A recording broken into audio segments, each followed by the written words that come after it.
इस पार्ट में जहाँ शिवाय गौरी की शादी के बाद ओबेरॉय हाउस में नई शुरुआत होती है, वहीं ठाकुर परिवार की गिरफ्तारी के साथ एक पुराने अध्याय का अंत भी हो जाता है।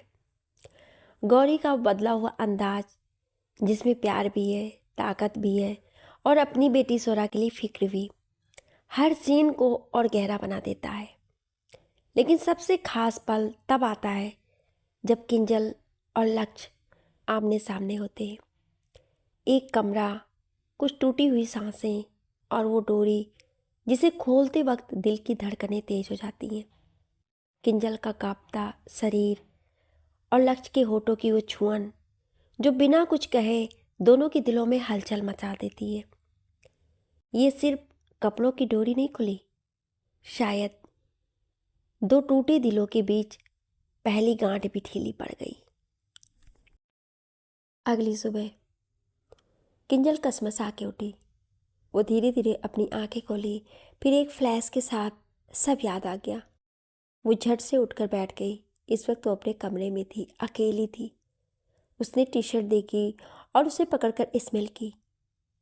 ये वही खुशबू थी जो उसे लक्ष्य राठौर से महसूस होती थी, और साथ ही उसने महसूस किया कि उसका पूरा जिस्म उस खुशबू से महक रहा था, जिससे उसे कल रात उन दोनों के बीच जो कुछ भी हुआ सब याद आया। और उसने अपनी आंखें मींच ली। वो लक्ष्य को ढूंढने के लिए कमरे में नजर दौड़ाई तो वो कमरे में नहीं था। क्या उसे अपनी गलती का एहसास हुआ तो उसे यहाँ छोड़कर चला गया? हाँ, शायद वो उसे शांत कराने में ज़्यादा ही इन्वॉल्व हो गया और ये गलती कर बैठा। सोचकर किंजल के चेहरे पर मायूसी और दर्द दोनों ने एक साथ पहरा बना लिया। वो बेड से उतरी तो लड़खड़ा गई। वो खुद को संभालते हुए बाथरूम में गई और शावर से निकलता गर्म पानी उसके शरीर को ठंडक दे रहा था। थोड़ी देर बाद वो अपने कपड़े बदल ली और अपने बाल सुखाने लगी। उसके चेहरे पे जीरो एक्सप्रेशन थे। वो क्या करे क्या ना करे, उसे कुछ समझ नहीं आ रहा था। उसे उसके ख्यालों से निकालते हुए दरवाजे पर दस्तक हुई। उसने हेयर ड्रायर रखा और जाकर दरवाज़ा खोला। सामने एक मुस्कान लिए निधि खड़ी थी। वो उसे देख ज़्यादा भाव नहीं दी और अंदर आ गई। और निधि उसके पीछे आई और बोली, किंजू देखो, अंकल ने तुम्हारे लिए कितना प्यारा लहंगा बनवाया और देखो कितना सुंदर भी लग रहा है। किंजल कुछ नहीं बोली और कंघी से बाल काटने लगी। उसे ऐसे देख निधि के चेहरे पर टेंशन आ गई।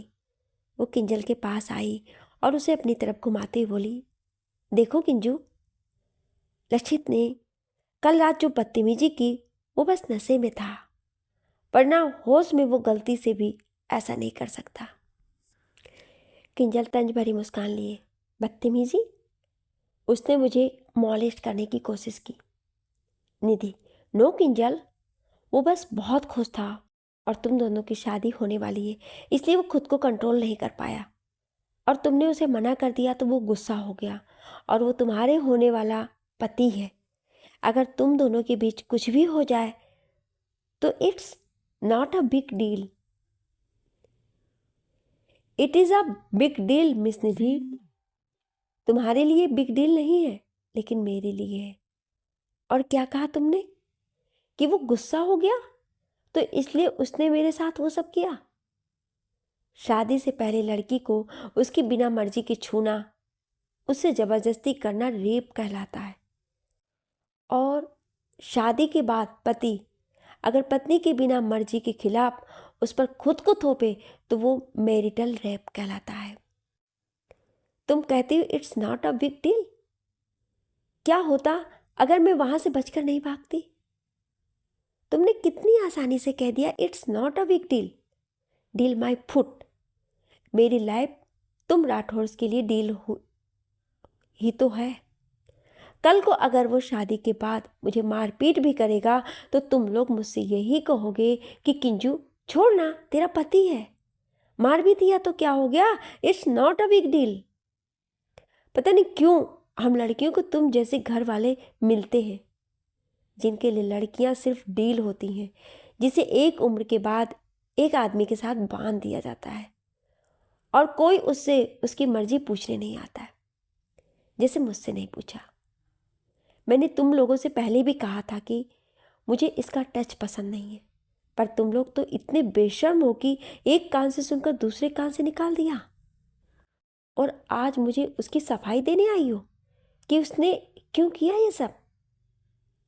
तभी निधि हाथ उठाई और उसके गाल पर झन्नाटेदार थप्पड़ जड़ दी और उसका चेहरा पकड़कर बोली, अपनी ये चूचू बंद कर और रेडी हो जा।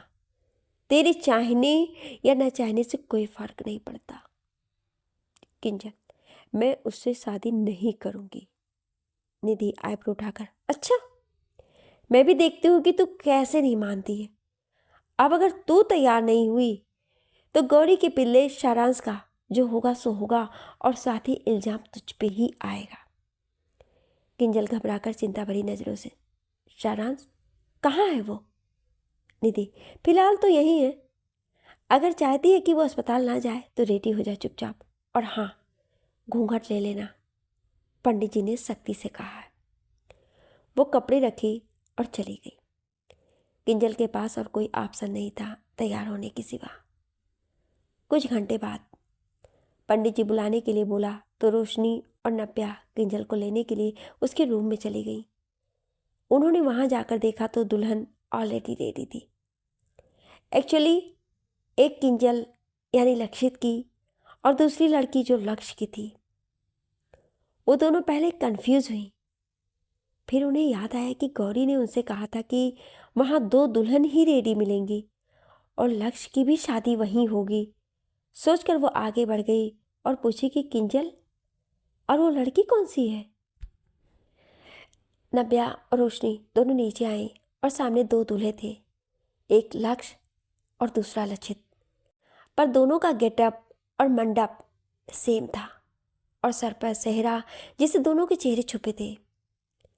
सुहासिनी जी ने लक्षित का बता दिया तो रोशनी किंजल को लक्षित के पास बिठा दी और दूसरी लड़की को लक्ष्य के पास बिठा दिया। एक एक करके सभी रस्में हो रही थी, पहले लक्षित और किंजल की और दूसरा लक्ष्य और उस लड़की की। सभी रस्मों के बाद जब सिंदूर दान का समय आया तो पंडित जी की सख्ती से कही बातों को ध्यान में रखते हुए सुहासिनी जी ने इशारा किया तो नव्या ने लक्षित और किंजल के बीच लाल मखमली कपड़े का पर्दा कर दिया और फिर किंजल का घूंघट उठा दिया।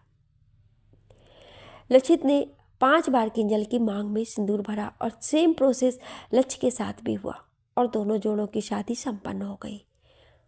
पूरी शादी में ना तो सारांश था, ना गौरी और ना ही शिवाय। चारों खड़े हो गए और सभी बड़ों का आशीर्वाद लिया।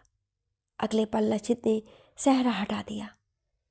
तभी हॉल में सन्नाटा छा गया जब सबकी नज़र एंट्रेंस में खड़े लक्ष्य और किंजल पर पड़ी। दोनों ने एक दूसरे का हाथ पकड़ा हुआ था। किंजल ने लाल साड़ी, हाथों में लाल कांच की चूड़ियाँ, गले में बरमाला, मंगलसूत्र और सिंदूर सजी मांग, जो बेशक ये दर्शा रहा था कि ये एक सुहागन है, मगर लक्षित की नहीं, लक्ष्य की। वो लक्ष्य की बाजू पकड़े उससे थोड़े पीछे नजरें झुकाए खड़ी थी। वहीं किंजल को ऐसे देख मिस्टर राठौर का चेहरा गुस्से से तमतमा उठा। सभी लोग सदमे में थे। मिस्टर राठौर गुस्से से आकर किंजल को लक्ष्य से अलग करते हुए बोले, तुम इसके साथ क्या कर रही हो, और वो भी इस तरह? किंजल, मैंने इनसे शादी कर ली। मिस्टर राठौर, तुम्हारी ये करने की हिम्मत कैसे हुई? किंजल, मैं इनसे प्यार करती हूँ। मिस्टर राठौर गुस्से से उसे मारने के लिए हाथ उठाए तो किसी ने हवा में ही उनका हाथ रोक दिया। लक्ष्य गुस्से से उनका हाथ झटक कर बोला, don't you dare to touch my wife. तुम होते कौन हो मुझे रोकने वाले? ये वो लक्ष्य की ओर देखकर बोले तो वो बोला, मैं उसका पति हूं और ये मैं बिल्कुल भी सहन नहीं करूंगा कि मेरी पत्नी से ऊंची आवाज में बात करे, और आइंदा से उस पर हाथ उठाने की सोचिएगा भी मत, वरना मैं क्या हूं ये दिखाने से पीछे नहीं हटूंगा।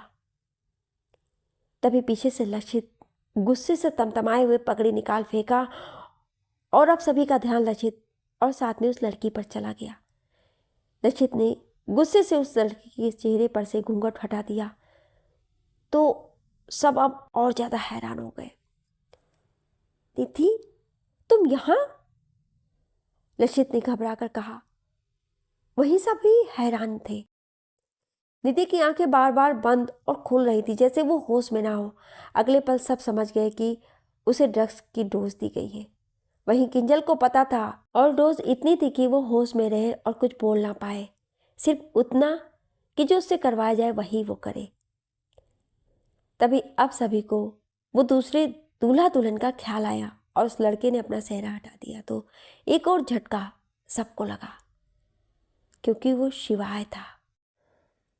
वहीं सबको दिखाने के लिए रिहाना गुस्से से आकर शिवाय के साथ वाली लड़की का घूंघट हटा दी तो सबके सामने गौरी का चेहरा था। आज सबको एक साथ इतने झटके मिल गए। वहीं नव्या रोशनी से तो मुस्कुरा रही थी। जब वो लेने गई तो सब पता चला उन्हें। रिहाना गुस्से से दांत पीस ली और चिल्लाती बोली, यूं? पहले हल्दी में दिक्कत की और अब धोखे से मेरी शिवाय से शादी कर ली।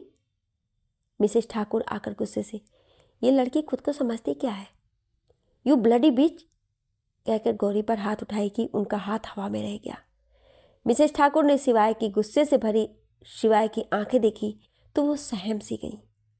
हर बार शिवाय उन्हें देखता तो गुस्से से, पर आज उसकी आंखों में अलग ही नफरत और घृणा थी। वो उनका हाथ इतने कस के पकड़ा था कि जिसे तोड़ ही देगा। अगले पल वो उनका हाथ झटक दिया और वो 2 कदम पीछे हो गई और गिरने को हुई कि मिस्टर ठाकुर आकर उन्हें संभाल लिए।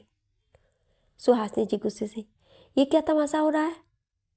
गौरी, आप यहाँ क्या कर रही हैं? अगर आपको शिवाय से शादी करनी ही थी तो उसे डाइवोर्स क्यों दिया? गौरी गुस्से से चुन्नी निकालकर हटा दी, जिसे जूड़े में खिंचाव हुआ और उसके बाल खुल गए। इस वक्त गौरी की खूबसूरती देखते बन रही थी। उसके लंबे बाल कमर तक लहरा रहे थे। होठों पर लाल लिपस्टिक, आंखों में काजल, सिंदूरी रंग से सजी मांग, कानों में झुमके, गले में हार और हरे लाल कॉम्बिनेशन वाला भारी भरकम लहंगा पहना हुआ था। उसके चेहरे पर बेहद गुस्सा और आंखों में क्रोध की ज्वाला धधक रही थी। गौरी गुस्से से आगे आकर सभी को देख बोली, बस बहुत हो गया। हम देख रहे हैं कि जिसे जो मर्जी आए, जो जी में आए, हमें सुनाया जा रहा है और हम पर इल्जाम लगा रहा है। और क्या कहा आपने कि हमने डाइवोर्स क्यों दिया? हमारे पास यहाँ से डाइवोर्स भेजे गए थे, समझिए आप, और अभी सिर्फ डाइवोर्स पेपर साइन हुए हैं, डाइवोर्स नहीं हुआ है। दूसरी बात, हमें कोई शौक नहीं आपके पोते से इस तरह शादी करने का। सुहासिनी ठाकुर, तो आपने शादी क्यों की? हमने नहीं की, आपके पोते ने हमें धमकाया और जबरदस्ती की, वरना हमारे इतने बुरे दिन भी नहीं आए हैं कि हमें ऐसे छुप कर शादी करनी पड़े, वो भी अपने खुद के पति से। जब आप सबको शर्म नहीं आ रही थी हमारे पति की बेशर्मी से दूसरी शादी करवाते हुए, तो हमें काहे की शर्म आएगी शादी करते हुए? फिर रिहाना को देख, और तुम 3 महीने से मेरे शिवाय कहते हुए थक नहीं रही? तुम शर्म नहीं आ रही थी तुम्हें किसी और के पति पर नजर रखते हुए? वो भी बच्चे का बाप है, वो आदमी। क्या कहा तुमने? बीच की शक्ल देखिए, तब तुम्हें पता चलेगा। और फिर मिसेस ठाकुर को देख, एंड बीच भी नहीं मिलेगी और बीच भी नहीं मिलेगी। देन वो माफी भरी नजरों से रिहाना को देखी और रिहाना पलके झपका दी। फिर मिस्टर साइकिल को देख, और कैसे माँ बाप हैं आप? अपनी बेटी की शादी एक शादीशुदा आदमी से करवा रहे हैं। और मिस्टर राठौर को देख, और एक बेटी जैसी लड़की की शादी का अय्यास से। कहकर वो लक्षित को देखी तो वो हड़बड़ा गया। What do you mean? Mister Rathore उसकी ओर गुस्से से देखकर बोले तो गौरी मुस्कुराकर बोली, हमारी बात का मतलब आप खुद क्यों नहीं देख लेते? कहकर हाथ उठाई और ताली बजा दी। अगले पल हॉल की लाइट बंद हो गई और प्रोजेक्ट ऑन हो गया और फिर उसमें एक से एक तस्वीरें आने लगी जो लक्षित की थी।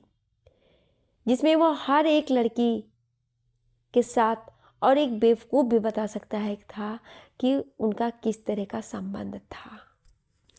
हद तो तब हो गई जब उसमें उसकी निधि के साथ तस्वीरें आई और उनकी एक एक कर नई नई तस्वीरें थी जिसमें दोनों अपने आपत्तिजनक हालत में थे। वो तो गौरी थी जिसने कोई असली तस्वीर नहीं डाली, पर इतनी जरूर डाली कि पता चल सके कि उनका रिश्ता स्पष्ट हो जाए। और आखिरी वीडियो वो जिसमें वो किंजल को रोक लिया, मगर वो उतना दूर का ही था जिसमें किंजल ने उसे थप्पड़ मारा था। इसके बाद प्रोजेक्ट ऑफ हो गया और लाइट्स ऑन हो गई और अब सबकी नज़रें लचित और निधि पर थी। हॉल में तरह तरह की बातें होने लगीं तो गौरी उन सभी को देख हाथ जोड़कर बोली, आप सब हमारी शादी में शरीक हुए, उसके लिए आप सबका बहुत बहुत शुक्रिया। शादी अब ख़त्म हो गई है तो खाना खाकर जाइएगा। हॉल अब धीरे धीरे खाली होने लगा और सब चले गए। बस ओबेरॉय परिवार, चौहान परिवार, ठाकुर परिवार, राठौर परिवार और निधि का मेहरा परिवार था। निधि रिहाना की छोटी बहन थी। मिस्टर मेहरा गुस्से से आगे बढ़े और निधि के गाल पर एक थप्पड़ लगाकर बोले, शर्म नहीं आई तुम्हें ये सब करते हुए? अपने ही दोस्त के होने वाले पति के साथ? छी! वो गुस्से में लग रहे थे मगर वो दिखावटी था। फिर सुहासिनी जी की ओर मुड़कर हाथ जोड़, माफ़ कीजिए माँ जी, ये सब आज ऐसे, शायद मैं ही अपनी बेटी को अच्छे संस्कार नहीं दे पाया। रोशनी तपाक से, शायद नहीं अंकल जी, आपने सच में उसे अच्छे संस्कार नहीं दिए। गायत्री जी उसे आंखें दिखाई तो वो चुप हो गई। मिस्टर राठौर लचित की ओर देखकर, तुम्हारी हिम्मत कैसी हुई किंजल के साथ ऐसा करने की? जाओ जाकर माफ़ी मांगो किंजल से। लचित दांत भींचकर किंजल की ओर गया और उसकी तरफ हाथ बढ़ाया तो लक्ष्य सामने आ गया और आंखों में आग भरते हुए बोला, दूर रहो। लचित किंजल को देखा और सर झुकाए बोला, आई एम सॉरी किंजू, मैंने जो कुछ भी किया वो नशे में किया। मैं सपने में भी तुम्हारे साथ ऐसा नहीं करता। किंजू मुझे माफ़ कर दो। तुम जानती हो ना कि मैं तुमसे कितना प्यार। तभी एक उड़ता हुआ मुक्का उसके मुंह पर पड़ चुका था। लचित 2 कदम पीछे हट गया और अपने गाल पर हाथ रख लिया। लक्ष्य गुस्से से बोला, बस बहुत बोल लिया तूने और बहुत सुन लिया मैंने। अब अगर आगे एक शब्द भी बोला तो तुझे मुझसे कोई नहीं बचा पाएगा। लचित मानो ढिठाई पर उतर आया हो। वो किंजल से बोला, किंजल तुम कुछ तो बोलो, तुम तो जानती हो ना मुझे। इस बार लक्ष्य चुप रहा और मुट्ठी भींच लिया। लचित किंजल के पास आकर बोला, किंजल वो सब जो भी दिखाया गया वो मेरा पास्ट था। अब मैं सच में बदल गया हूँ। कल रात जो भी हुआ उसके लिए मैं शर्मिंदा हूँ। I am sorry. तुम मेरे साथ ऐसा नहीं कर सकती। और माँ, तुमने तो वादा किया था ना माँ से कि तुम उनके बेटे से शादी करोगी, तो तुम ऐसा कैसे कर सकती हो? किंजल, मैंने आंटी से किया वादा पूरा किया, उसे निभाया है और उनके बेटे से ही शादी की है, कहकर वो लक्ष्य की तरफ देखी। लक्ष्य खामोश सा हो गया। उसे एक पल के लिए अपनी माँ की याद आ गई, पर वो इस फीलिंग का पता न चलने दिया। वहीं किंजल ने कहा तो, पर उसकी आवाज़ में घबराहट थी जो लक्ष्य जानता था। लचित, किंजल मुझे पता है कि तुम कल के वक्त के चलते ये सब कर रही हो, पर किंजू, जैसे उसका हाथ छुआ था तो किंजल झट से 2 कदम पीछे हट गई। वो लक्ष्य की बाजू पकड़ बोली, तुमने तो कहा था कि हम यहाँ से तुरंत चले जाएंगे, तो हम यहाँ क्यों रुके हैं? चलो यहाँ से। उसके चेहरे और आवाज़ से उसकी घबराहट का पता चल रहा था जो लक्ष्य से बेहतर कोई नहीं जानता था।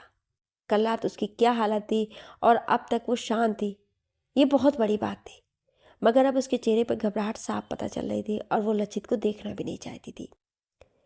लक्ष्य गौरी को देखा तो वो आंखों से इशारा कर दी और लक्ष्य किंजल को लेकर होटल से चला गया। वो उसकी पकड़ से महसूस कर सकता था कि उसकी क्या हालत थी। वो उसे गेट खोलकर कार में बिठाया, पर किंजल ने अब भी उसका हाथ पकड़ रखा था। लक्ष्य धीरे से प्यार से उसके सर पर हाथ फेरा और किंजल उसे देखने लगी। डोंट वरी, सब ठीक है, हाँ? किंजल हाँ में सर हिलाई और उसका हाथ छोड़ दी। लक्ष्य दूसरी साइड में आकर कार में बैठा और खुद किंजल की सीट बेल्ट लगाकर कार स्टार्ट कर निकल गया। अंदर सभी लोग हॉल में थे, बस रिहाना वहाँ नहीं थी और किसी का इस पर कोई ध्यान नहीं था। गौरी पानी का गिलास होठों से लगाकर पीते हुए सबको देखकर बोली, तो अब आगे क्या? शिवाय अपनी दादी को देखकर बोला, हम अपने घर वापस जा रहे हैं। सुहासिनी ठाकुर, मगर आपकी सुरा अब भी। गौरी गिलास टेबल पर रख, उसकी चिंता अब आप मत कीजिए। समझ लीजिए वो हमारे पास है और बिल्कुल सेफ और जल्दी हमारे साथ होगी। ये सुन सभी गौरी को देखे। सुहासिनी जी आगे कुछ कहती कि तभी वहाँ पुलिस आई और मिस्टर ठाकुर के खिलाफ अरेस्ट वारंट दिखाकर उनको भी अरेस्ट कर ले गई और सुहासिनी जी मिसेस ठाकुर उनके पीछे पीछे गई। मेरा परिवार वहाँ से चला गया और साथ में राठौर परिवार के साथ लक्षित और निधि भी चले गए। फिर उसके बाद सब ओबेरॉय परिवार के साथ जाने के लिए निकल गए। कार में बैरियर ऑन कर शिवाय गौरी को अपनी ओर खींचकर बोला, गुस्सा है? गौरी, ना ना, हम क्यों गुस्सा हुए? मुँह छुपाकर शादी किए हैं तो वैसे ही मुँह छुपाकर रखिएगा सारी उम्र। हम भी किसी को नहीं बताएंगे कि हमारा कोई पति भी है, कहकर मुंह फुलाए बैठ गई। शिवाय, अच्छा, आपको लगता है कि आपको देखने के बाद कोई हमारी शादी होने देता? गौरी, तो हम आपको गन पॉइंट पर रखकर शादी करते। शिवाय का मुंह बंद हो गया। वो सच में बहुत डेयरिंग थी। एक्चुअली वो धमाकों का पूरा पैकेज थी। उसे अब भी लगता था कि गौरी के साथ 7 साल बिताने के बाद भी वो उसे ठीक से जान नहीं पाया था कि उसकी जान क्या चीज़ थी।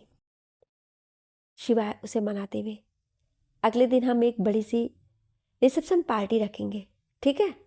गौरी नाम में सर हिलाई और बोली, दिमाग खराब हो गया आपका? बूढ़े हो रहे हैं और रिसेप्शन पार्टी करनी है? हमारी पहले भी शादी हो रखी है और ये भी आखिरी दफ़ा है। अब अगर कोई कबाब में हड्डी आया तो फिर देख लेना आप। शिवाय, नहीं आएगा। गौरी उसके कंधे पर सर रख ली तो शिवाय उसके गाल पर हाथ रख बोला, सब ऑलमोस्ट सॉल्व हो गया है, बट अब भी कहीं ना कहीं परेशान है ना आप स्वरा को लेकर? गौरी, जिंदगी में प्रॉब्लम ना हो तो वो जिंदगी ही क्या? स्वरा अब हमारे पास ही होगी और हम कभी उसे खुद से दूर नहीं होने देंगे और ना ही कुछ गलत होने देंगे। वेल, रिहाना अपनी और हमारी टीम के साथ गई है और उसे स्वरा तक पहुंचने से कोई नहीं रोक सकता है और वो बस पहुंच जाएगी और उसका मैसेज भी आ जाएगा, तब हम खुद स्वरा को लेकर आएंगे। शिवाय हाँ में सर हिला दिया और गौरी अपनी आंखें बंद कर ली। कुछ ही देर में वो सब ओबेरॉय हाउस पहुंच गए। गौरी शिवाय के साथ दरवाजे पर खड़ी थी और अगले पल अपने सर पर दुपट्टा रख ली और यामिनी जी उनका आरती उतारी। तभी शाहराज आकर कैमरा लेकर बोला, दोनों इधर देखिए। गौरी शिवाय ने देखा तो शाहराज के साथ साथ कार्तिक ने भी फोटो खींच लिया। वो दोनों शाहराज की आंखों में वो खुशी देख सकते थे, भले ही वो ना दिखाए, पर अपने बच्चों को बहुत अच्छे से जानते थे। अगले पल शिवाय ने गौरी का हाथ पकड़ा और गौरी ने कलश गिराकर आलते की थाल में पैर रखा तो वो लड़खड़ा सी गई, मगर शिवाय ने उसे कमर से थामे हुआ था। ये सब चीज़ें एक एक कर कैमरे में कैप्चर हो रही थी। इसके बाद सफ़ेद कपड़े पर गौरी ने अपने शुभ कदम के छाप छोड़े। एक बार फिर उस घर में अपने कदम रखे। अगले पल नौकर आकर सब चीज़ें ले गए। गौरी शिवाय के साथ अंदर आई कि तभी उन्हें गाड़ी के रुकने की आवाज़ सुनाई दी। गौरी पूजा की थाल लेकर दरवाजे की ओर बढ़ गई। सब दरवाजे की ओर देखने लगे तो सामने किंजल और लक्ष्य खड़े थे और साथ में उनका लगेज भी था। गौरी, कहकर लक्ष्य आगे और कुछ कहता कि गौरी अपने होठों पर उंगली रखे उसे चुप रहने का इशारा की। उसके बाद वो दोनों की आरती उतारी और दोनों को अंदर बुलाई। सभी लोग अंदर आकर हॉल में सोफे पर बैठ गए। लक्ष्य, गौरी, मैं किंजल को लेकर वापस जा रहा हूँ। जिस काम से आया था तो वो तो हो गया, तो अब मैं जाना चाहूँगा। गौरी, अगर तुम परमिशन मांग रहे हो तो तुम नहीं जा सकते हो। आज तो बिल्कुल भी नहीं। लक्ष्य, गौरी, गौरी, कल चले जाना, नहीं रोकेंगे तुम्हें, आज यहीं रुक जाओ। लक्ष्य, नहीं। गौरी गुस्से से खड़ी हो गई और बोली, जस्ट शट अप। अगर इतना ही जाने का शौक है तो जाओ, भागो। फिर किंजल को अपनी तरफ कर, और ये हमारी पीए है, हमारी जिम्मेदारी, और इसे हम तुम्हारे साथ नहीं भेजेंगे। ज़्यादा जल्दी है तो निकलो हमारे घर से। क्या आपको भी जल्दी है? वो किंजल की तरफ देख धौंस से बोली तो किंजल जल्दी जल्दी में मुंडी हिलाई कि उसे नहीं जाना है। फिर गौरी लक्ष्य से, जाओ, भागो, अब बैठे क्यों हो मूर्ति की तरह, जाओ यहाँ से, और फिर हम तुम्हें डाइवोर्स पेपर भिजवा देंगे। वो लक्ष्य को देख भड़क कर बोली तो लक्ष्य गला साफ करते हुए बोला, मुझे किस कमरे में रुकना है? गौरी कमर पर हाथ रखकर, हाँ, अब आ गए ना लाइन पर, सीढ़ियों के पास वाले कमरे में रुकना है। जाओ, जाकर फ्रेश हो जाओ दोनों। सभी लोगों को तो हंसी आ रही थी। लक्ष्य ने जब सभी को देखा तो सब नॉर्मल हो गए। दोनों जाने लगे तो शाहनाज बोला, अंकल आंटी, आप दोनों की भी तो शादी हुई है, आप भी एक फ़ोटो खिंचवाओ। किंजल और लक्ष्य एक दूसरे का चेहरा ताकने लगे कि शाहनाज ऐसे ही इन दोनों की एक फ़ोटो खींच लिया बिना किसी को पता लग चले। लक्ष्य उसे देख, नहीं नहीं थैंक्स कहकर दोनों कमरे में चले गए। शाहनाज भी अपने भाई बहनों के साथ बिजी हो गया और बाकी सभी लोग चेंज करने अपने अपने कमरे में चले गए, गेस्ट रूम में। तुम जाकर फ्रेश हो जाओ, और हाँ, तुम जो चाहो वो पहन सकती हो, अगर तुम कंफर्टेबल हो तो। मुझे कोई दिक्कत नहीं है, अगर साड़ी पहनने में दिक्कत हो तो खोल दो। वो किंजल की कंडीशन को समझते हुए बोला, क्योंकि वो वाकई बहुत अनकंफर्टेबल थी। किंजल सर हिलाई और सूटकेस खोलकर उसमें से एक हल्की सी कुर्ती और प्लाजो निकाल कर बाथरूम में चली गई। मगर अब साड़ी की प्रॉब्लम थी, क्योंकि ब्लाउज की डोरी नहीं खुल रही थी। वो साड़ी का पल्ला कंधे पर रखकर बाहर आई तो लक्ष्य किसी से फ़ोन पर बात कर रहा था, और किंजल को देख चुप होकर फ़ोन काट के बोला, क्या हुआ, कपड़े नहीं बदले तुमने? किंजल उसके पास आई और सामने खड़ी होकर वो कहकर वो उसकी पीठ की तरफ करके खड़ी हो गई। वहीं लक्ष्य उसे कन्फ्यूजन में देखने लगा। वो उसे पूछने ही वाला था कि क्या कह रही हो, कि तभी किंजल अपने बाल आगे कर बोली, खोल दो। लक्ष्य ब्लैंक चेहरा लेकर चौंक गया। वहीं किंजल बड़बड़ाते हुए बोली, ये डोरी खोल दो ना, मुझसे नहीं हो रहा है, बहुत देर से ट्राई किया, हाथ दुख गए मेरे। हाँ, कि कल लक्ष्य ब्लाउज की तरफ देखा जो डोरी से ही बंधा था, मगर डोरी का आखिरी सिरा गांठ पे बंध गया था। लक्ष्य उसे खोलने के लिए हाथ बढ़ाया और जैसे ही छुआ कि किंजल थोड़ी सी कांप गई। लक्ष्य कई बार ट्राई किया, मगर डोरी बहुत कसी हुई थी। नहीं खुल रहा है, क्या करूं, कैंची से काट दूं? लक्ष्य जैसे ही ये बोला तो किंजल झट से दूर होकर बोली, अरे नहीं, शादी का जोड़ा है, ऐसे कैसे काट देंगे? अच्छा ठीक है, आओ यहाँ, नहीं काटूंगा, कहकर उसे पकड़ा और उसकी पीठ अपनी तरफ घुमा लिया। वो एक बार और कोशिश किया मगर नहीं खुली, तो वो अपना चेहरा उस डोरी की तरफ कर दिया। किंजल ने जैसे ही उसकी सांसें करीब होती हुई महसूस की तो उसने होठ काट लिए और साड़ी कसकर मुट्ठी में भींच ली, और अगले पल उसे अपनी स्क्रीन पर लक्ष्य के होठ फील हुए और उसने आंखें बंद कर ली। लक्ष्य अपने दांतों से डोरी खोलकर फाइनली ये हो गया कहते हुए लक्ष्य उससे दूर हुआ तो किंजल झट से वाशरूम में भाग गई, और लक्ष्य उसे कुछ पल देखता रहा और काउच पर बैठकर फ़ोन में लग गया। वहीं किंजल जल्दी से आकर दरवाजे से लग गई। उसके दिल की धड़कनें तेज थी, ना जाने क्यों। उसे अभी भी लक्ष्य के होठ अपनी पीठ पर महसूस हो रहे थे। क्या मजबूरी में हुई ये शादी प्यार में बदलेगी? क्या किंजल अपने डर से बाहर आ पाएगी? और क्या लक्ष्य समझ पाएगा उसकी खामोश मोहब्बत? कमेंट में ज़रूर बताइए आपको लक्ष्य और किंजल की केमिस्ट्री कैसी लगी। लाइक करें, सब्सक्राइब करें, शेयर करें, क्योंकि अगला पार्ट और भी इमोशनल होने वाला है। Thank you.